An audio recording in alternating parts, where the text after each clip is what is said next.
A minha pergunta é, se é para nós... Eu entendi que o senhor entende, de um modo geral, a Bíblia literalmente, do jeito que está escrito. Depende. Quando Jesus... depende. Claro. Faz a pergunta, pastor. Tá certo. Está escrito João 3,16, porque Deus amou o mundo de tal maneira, Deus amou o mundo de tal maneira que deu seu Filho unigênito para que todo aquele que nele crê não pereça, mas tenha a vida eterna. A salvação é para todos ou para alguns?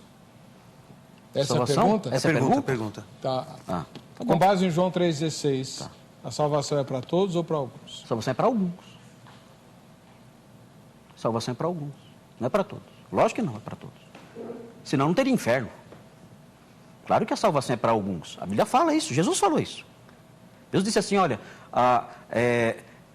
não temas, ó pequenino rebanho. Jesus disse mais, ele falou assim, olha, estreita é a porta que conduz à vida, e são poucos os que acertam com ela.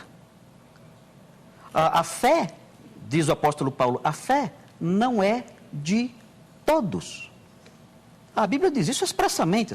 A pergunta é muito fácil de responder. Eu acredito que eu não formulei a pergunta da forma que eu gostaria, pastor Heber. A pergunta é como decreto divino? Sim, claro. Como decreto? Deus decretou alguns para Sim, salvação claro. e outros para a perdição? Isso é muito Essa claro. era a pergunta que eu gostaria. Isso é muito claro em toda a Escritura. O apóstolo Paulo fala isso, Jesus fala isso.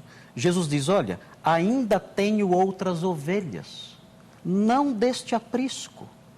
A mim convém conduzi-las. Então haverá um só rebanho e um só pastor. Ele fala que tinha outras ovelhas. E ele olhou para os seus oponentes e disse, vós não sois das minhas ovelhas. Vocês não são.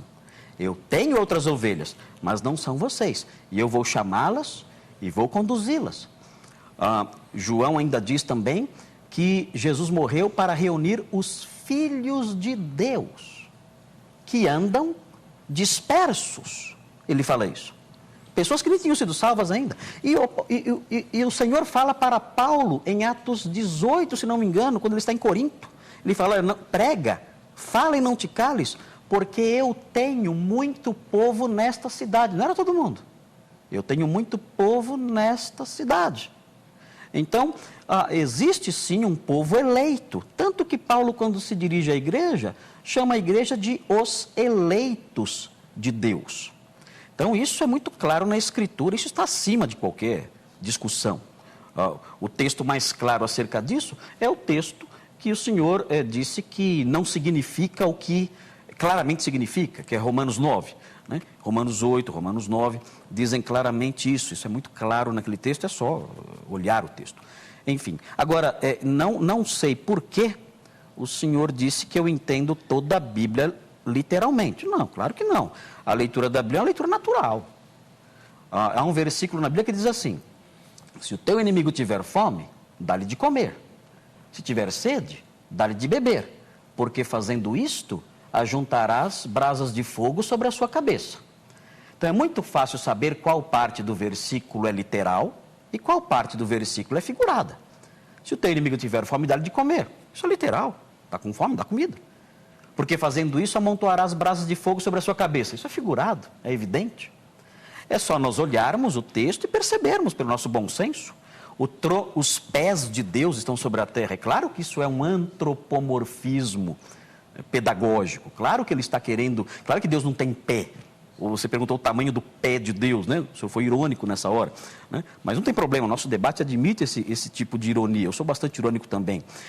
Mas é claro que não estamos medindo o pé de Deus. Quando fala do pé de Deus estar sobre a terra, está falando exatamente daquilo que o senhor está negando. A soberania dele sobre o mundo. Seus comentários, pastor Leandro Fernandes. De maneira nenhuma estou negando a soberania de Deus, ele é soberano. Agora, interessante é que alguns textos a gente entende que são figurados e outros não. Claro. E como nós somos limitados, eu vou pegar mais esse gancho ainda no pastor Marcos, por vezes eu sou tentado, pastor Marcos, a interpretar segundo os meus desejos e paixões. Então, alguns textos eu falo que são literais e outros não, né? Dentro dessa minha limitação, eu sou tentado a interpretar de acordo com aquilo que mais me convém. O pastor Marcos, como tem uma memória muito boa, citou algumas passagens bíblicas. Por exemplo, Jesus disse, eu tenho muito povo nesta cidade, ou o Espírito Santo disse para Paulo, né? Tenho muito povo. O fato dele dizer não significa que ele foi lá e decretou que alguns são salvos e outros não são salvos. Já estava decretado antes da fundação do mundo. É aí que nós discordamos. Efésios capítulo 1. Eu entendo que nós não somos escolhidos por Deus individualmente. Nós somos escolhidos como igreja. Claro que a igreja é eleita, é escolhida. Em Apocalipse 13:8 vai dizer a Bíblia para nós que o Cordeiro foi morto desde a fundação do mundo. É claro, isso é claro. Decreto. Agora, o interessante, vale dizer também para os nossos telespectadores, aos pastores, que de um modo geral, os defensores da predestinação, se nós perguntarmos a eles se eles estão salvos, todos, de um modo geral, vão dizer que sim. Interessante que quem defende a predestinação, logo defende a sua própria salvação, né? Ou seja, eu estou salvo. Porque creu em Cristo. Claro. Eu creio em Cristo. Então é interessante, né? É difícil a gente encontrar alguém que pregue, que defenda a teoria da predestinação, do decreto divino, que diga, mas eu não estou salvo. Eu não estou salvo. Eu acho isso estranho, né? Isso é estranho. Mas eu quero dizer que depende da interpretação. Na minha opinião, Deus não escolhe pessoas para a condenação. Nós somos predestinados? Sim, para a salvação. Todos nós somos predestinados à salvação.